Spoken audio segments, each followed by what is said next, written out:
प्रश्न 1। रिक्त स्थानों को भरिए जिससे कि कथन सत्य हो। प्रश्न 1 का पहला, प्रत्येक सम पूर्ण वर्ग संख्या का वर्गमूल एक रिक्त स्थान संख्या होता है। तो पहला में रिक्त स्थान में क्या भरेंगे? तो कह रहा है प्रत्येक सम पूर्ण वर्ग संख्या का वर्गमूल। देखिए सम संख्या का वर्गमूल क्या होगा? सम संख्या होगा, तो यहां पे सम भर देंगे। ठीक है, सम वर्ग संख्या का वर्गमूल भी सम संख्या होगा। जैसे 4 का वर्गमूल क्या होता है? 2। तो 4 क्या सम संख्या है, और 2 भी। जैसे देखिए 4 का वर्गमूल क्या होता है? 2। तो 4 क्या है? सम संख्या है, तो उसका वर्गमूल सम संख्या होगा, यानी 2। उसी तरह 16 देखिए सम संख्या है। सम संख्या का मतलब वैसे संख्या जो 2 से विभाजित हो जाए। तो 16 क्या है? सम संख्या है, 2 से कट जाता है, तो इसका वर्गमूल क्या होगा? 4 होगा। ठीक है, 4 भी सम संख्या है, तो सम संख्या का वर्गमूल सम संख्या होता है, यानी सम वर्ग संख्या का वर्गमूल भी सम संख्या होता है।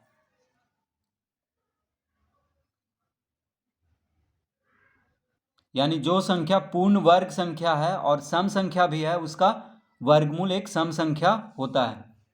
तो पहला में सम भरेंगे। दूसरा,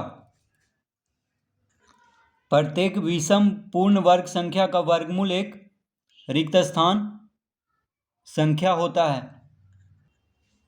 तो यहां पे क्या भरेंगे? विषम।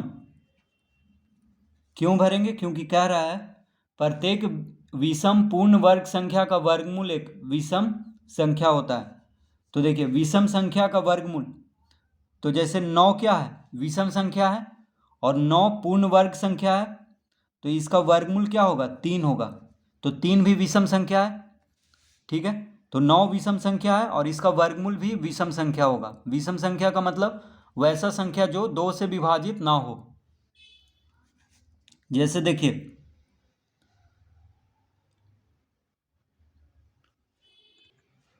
25 पूर्ण वर्ग संख्या है, क्योंकि 25 किसका वर्ग है? 5 का। तो 25 क्या है? विषम संख्या है, 2 से नहीं कटता है। ठीक है, तो इसका वर्गमूल 5 होगा। 5 भी विषम संख्या है, तो विषम पूर्ण वर्ग संख्या का वर्गमूल एक विषम संख्या होता है। तो इसमें विषम भरेंगे। तीसरा, प्रत्येक रिक्त स्थान पूर्ण वर्ग संख्या का वर्गमूल एक सम संख्या होता है। तो यहां पे सम भरेंगे। क्यों? क्योंकि प्रत्येक सम पूर्ण वर्ग संख्या का वर्गमूल एक सम संख्या होता है।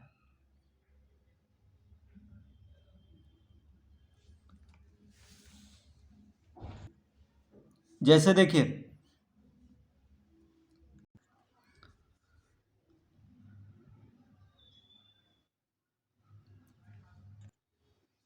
36 का वर्गमूल क्या होगा?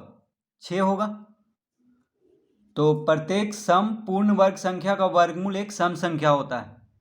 ठीक है, तो सम संख्या का वर्गमूल क्या होगा? सम संख्या होगा, तो यहां पे सम भरेंगे।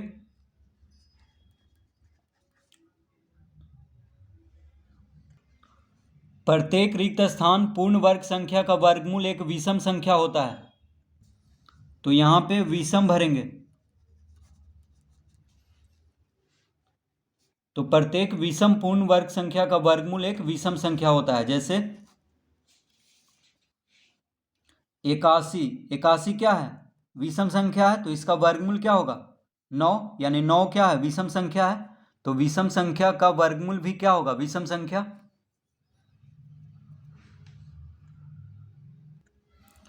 पांचवा, यदि किसी पूर्ण वर्ग संख्या के अंत में शून्यों की संख्या रिक्त स्थान हो तो उस संख्या का वर्गमूल पूरा पूरा ज्ञात हो जाता है। तो यहाँ पे भरेंगे सम। तो कह रहा है यदि किसी पूर्ण वर्ग संख्या के अंत में शून्यों की संख्या सम हो तो उस संख्या का वर्गमूल पूरा पूरा ज्ञात हो जाता है। तो जैसे देखिए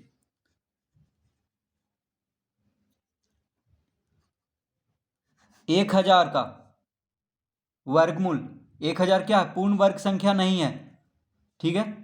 जैसे 10 गुना 10 100 होता है, 100 गुना 100 10,000 हो जाएगा, ठीक है। तो 10,000 का वर्गमूल होगा 100। तो देखिए यहाँ पे शून्यों की संख्या कितना है, 1 2 3 4, 4 शून्य है। तो 4 क्या है, सम संख्या है। तो यदि किसी पूर्ण वर्ग संख्या के अंत में शून्यों की संख्या सम हो तो शून्यों की संख्या यहाँ पे सम है, क्योंकि 4 शून्य है, 4 2 से कट जाता है, यानी 4 क्या है, सम संख्या है। तो शून्यों की संख्या सम संख्या रहने पे उसका वर्गमूल पूरा पूरा ज्ञात हो जाता है। तो जैसे देखिए 10,000 का वर्गमूल 100 होगा, उसी तरह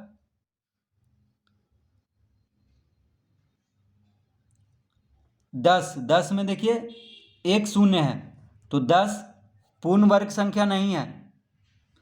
जब इसमें एक और शून्य लगा देंगे तो इसमें 2 शून्य हो गया, 2 क्या है, सम संख्या है। तो 100 पूर्ण वर्ग संख्या है, 100 का वर्गमूल होता है 10, ठीक है।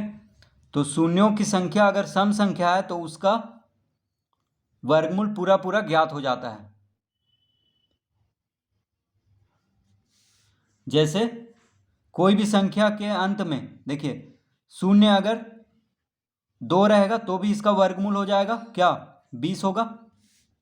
उसी तरह 4 शून्य देंगे, इसका भी वर्गमूल ज्ञात हो जाएगा 200, ठीक है। अगर 6 शून्य देंगे तो हो जाएगा 2000। 2 शून्य बढ़ते जाएगा, यहाँ पे 1 शून्य बढ़ते जाएगा, ठीक है। तो हमेशा यहाँ पे शून्यों की संख्या सम संख्या होना चाहिए। जैसे यहाँ पे 2 शून्य है, यहाँ पे 4 शून्य है, यहाँ पे 6 शून्य है, तो 2 4 6 क्या है, सम संख्या है। तो इस तरह से अगर किसी भी संख्या के किसी पूर्ण वर्ग संख्या के अंत में शून्यों की संख्या अगर सम संख्या है तो उसका वर्गमूल ज्ञात करना बहुत ही आसान है।